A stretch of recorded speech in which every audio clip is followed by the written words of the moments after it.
一碰到这书就悟到，不知是师尊和师兄所以想吸取月之精华，就是一个人必须的。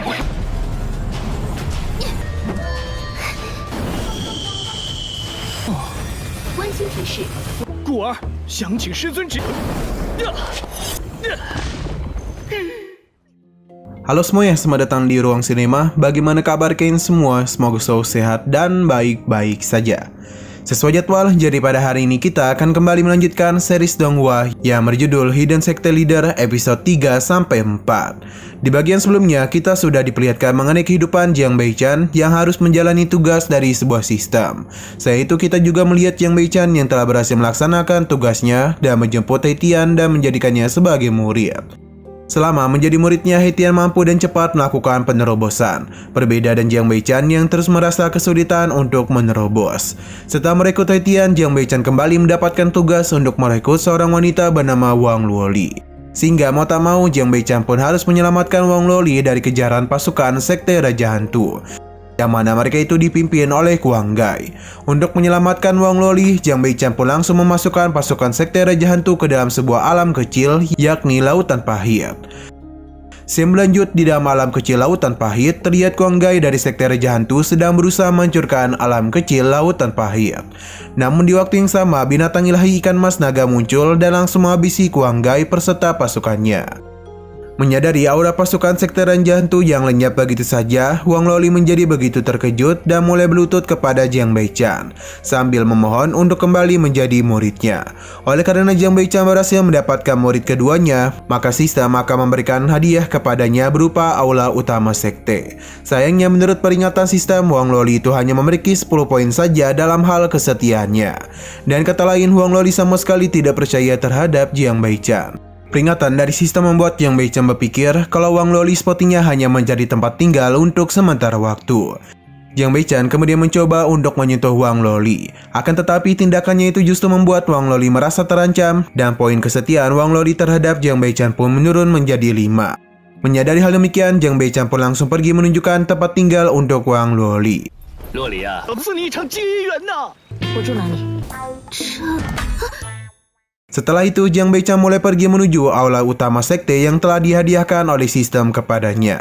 Namun sebelum masuk, Wang Luoli mendatanginya untuk menanyakan tentang kapak ini. Apakah ini boleh dirinya buang?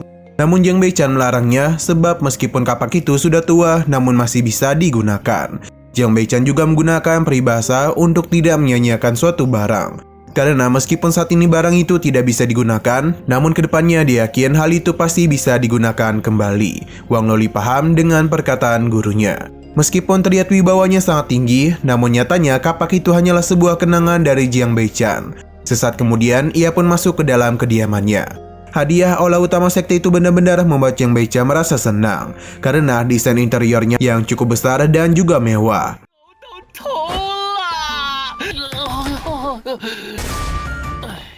Selesai berkeliling aula utama sekte, seketika sistem mulai melakukan perhitungan mundur untuk mengaktifkan tugas tubuh roh Jiang Beichan. Jika Jiang Beichan gagal dalam tugas tubuh roh kali ini, maka sistem akan menarik dan menyita aula utama sektenya. Pada malam harinya, nampak Jiang Beichan yang mulai melaksanakan tugas tubuh roh dan pergi menuju kamar Wang Luoli secara diam-diam. Tak berselang lama, tiba-tiba saja Heitian datang menghampiri Jiang Beichan dan bertanya apa yang sedang dilakukan oleh Jiang Beichan. Bukannya menjawab pertanyaan, Jiang Beichan justru menyuruh Heitian agar pergi ke kamarnya karena sekarang sudah larut malam. Pada saat yang bersamaan, Wang Luoli keluar dari kamarnya sambil membawa sebuah kapak dan perasaan yang penuh kecurigaan sampai poin kesetiaannya menurun menjadi 3 poin saja. Agar tidak dituduh sebagai pria mesum, Jiang Beichan segera memberikan sebuah buku metode rahasia dari sekte immortal miliknya dan menyuruh Wang Luoli untuk mempelajarinya.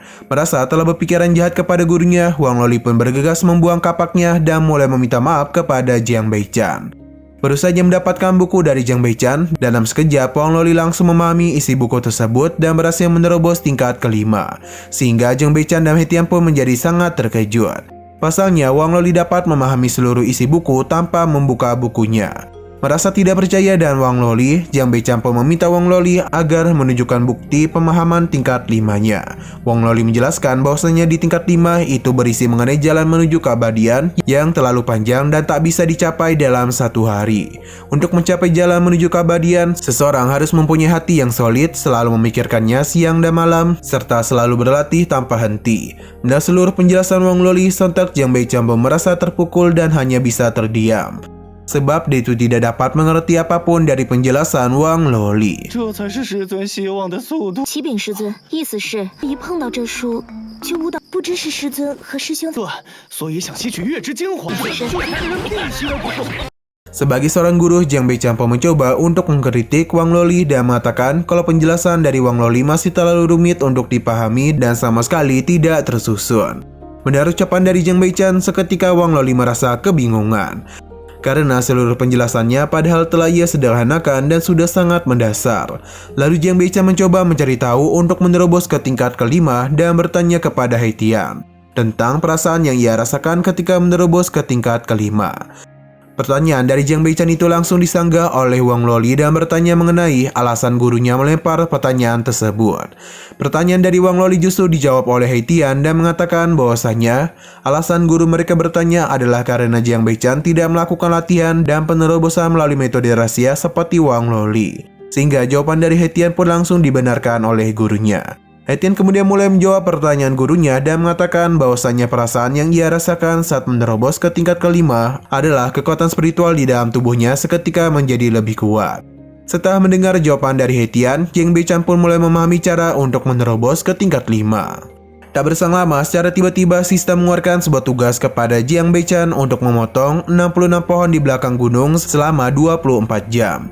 Tugas kali ini memiliki sebuah hadiah utama berupa sebuah keterampilan dan kemampuan pedang surgawi, yaitu teknik pedang langit terbakar. Namun jika Jiang Beichan gagal dalam misinya kali ini, maka sistem akan menarik kembali kabut peri dari Jiang Beichan. Dengan kata lain, jika kabut peri ditarik kembali, maka tingkat penerobosan Jiang Beichan akan terbaca oleh orang lain. 基础未稳，连以师尊天资，我卖了也买不起。天切剑法主的等级将被知晓。师尊生气了，罗里。 Pada sore harinya, Jiang Beichan segera memotong pohon di belakang gunung. Namun di saat bersamaan, kegiatan Jiang Beichan secara tak sengaja terlihat oleh kedua muridnya. Agar tidak menghilangkan harga dirinya sebagai seorang guru, Jiang Beichan pun memberikan sebuah tugas kepada mereka berdua untuk memotong 66 pohon di belakang gunung Sekte Immortal. 我懂了，师尊请说。一天内不负师尊所托。一斩千机。 Pada malam harinya, sewaktu Jiang Beichan sedang makan, tiba-tiba saja Haitian dan Wang Loli datang untuk memberitahu kalau tugas mereka sudah selesai. Dan begitu, maka tugas yang sistem berikan kepada Jiang Beichan pun akhirnya telah selesai. Dan dia itu pun mulai mendapatkan teknik pedang langit terbakar. Oleh karena tidak dapat memahami apapun pada buku teknik pedang itu, Jiang Beichan pun memutuskan untuk memberikan buku tersebut kepada Haitian dan Wang Loli. 看完了。为师赐予你们2是磨练，好生修炼去吧。 Setelah mendapatkan buku teknik pedang itu, seketika poin kesetiaan Wang Loli meningkat ke angka 20. Lalu Wang Loli bertanya kepada Jiang Beichan mengenai ketersediaan pedang di Sekte Immortal yang ingin Wang Loli gunakan untuk berlatih. Pertanyaan itu jelas membuat Jiang Beichan merasa panik. Sebab di sektenya tidak terdapat satupun pedang dan Jiang Beichan juga tidak memiliki uang yang banyak untuk membeli pedang. Di waktu yang sama, Haitian yang selalu berpikiran positif pun menjawab bahwa sebenarnya guru mereka sengaja menyuruh para muridnya untuk menebang pohon.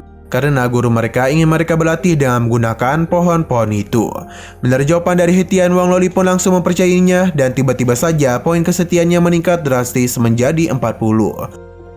Oleh karena Wang Loli mulai mempercayainya, Jiang Beichan pun segera menepuk pundak Wang Loli dan segera mengejutkan kekuatan roh ponik api di dalam tubuhnya untuk mulai bereaksi. Selepas mengaktifkan roh ponik api milik Wang Loli, Jiang Beichan langsung menyuruhnya untuk mencoba satu gerakan dari teknik pedang langit terbakar. Lantas Wang Loli pun mulai mempraktikkan teknik pedang langit terbakar yang ia kombinasikan dengan kekuatan roh ponik api. Merasa kekuatannya meningkat secara drastis, Wang Loli pun semakin mempercayai gurunya. Alhasil, poin kesetiaannya pun kembali meningkat menjadi 80.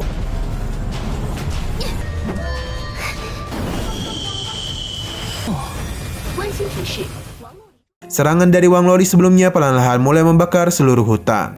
Sontak Wang Loli dan He Tian pun menjadi begitu panik, sehingga mereka berdua pun kemudian meminta Jiang Beichan untuk memadamkan api tersebut.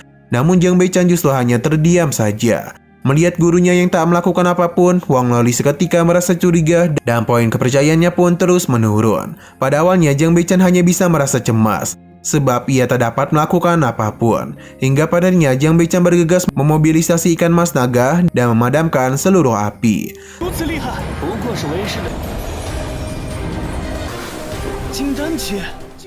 Selesai memadamkan seluruh api, poin kesetiaan Wang Loli secara tiba-tiba meningkat ke angka 100 poin. Di sisi lain, tepatnya di kerajaan astrologi Daqian, terlihat seorang kaisar bernama Zhao Ximing sedang bertanya kepada penasihat kerajaan bernama Guo Xi. Zhao Ximing bertanya mengenai penerobosan putranya yaitu Zhao Hong yang selalu gagal dan tidak pernah menerobos ke ranah pondasi. Guo Xi menjawab alasan Zhao Hong selalu mengalami kegagalan adalah karena dia sering diberikan metode latihan biasa yang sama sekali tidak efektif.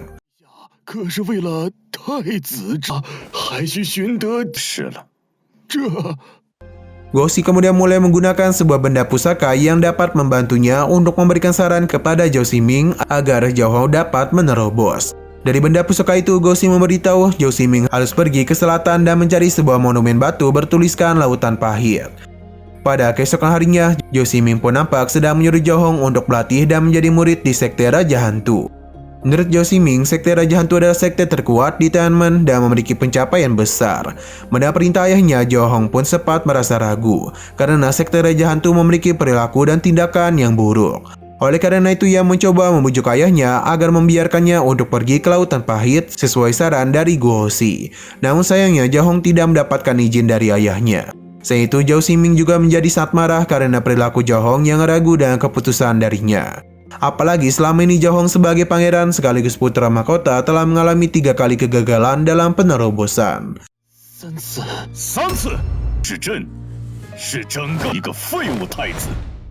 Di hari yang sama, di Sekte Immortal terlihat Wang Loli sedang memberitahu Jiang Beichan kalau ia telah berhasil memahami keterampilan pedang tingkat 5. Sedangkan He Tian masih berada di keterampilan pedang tingkat 3. Mendengar laporan dari kedua muridnya, sontak Jiang Beichan menjadi sangat terkejut. Ia juga merasa iri dan mereka berdua yang dapat menguasainya dengan cepat. Setelah itu, Jiang Beichan langsung menyuruh He Tian agar memperlihatkan hasil pemahaman keterampilan pedangnya.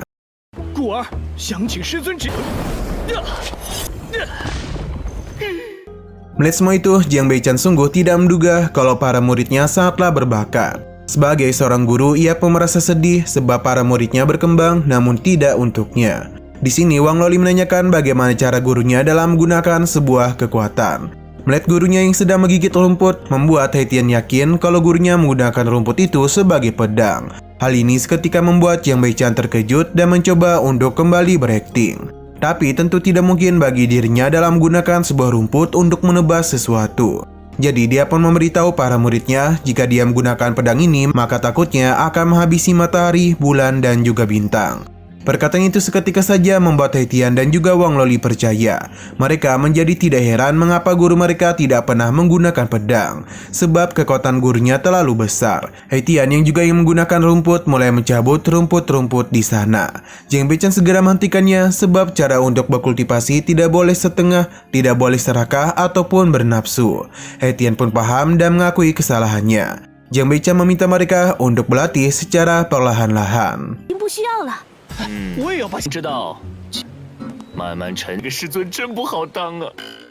Selesai memperlihatkannya, Sista memberikan informasi kalau Jiang Beichan akan mendapatkan seorang murid yakni seorang putra mahkota yang akan segera datang.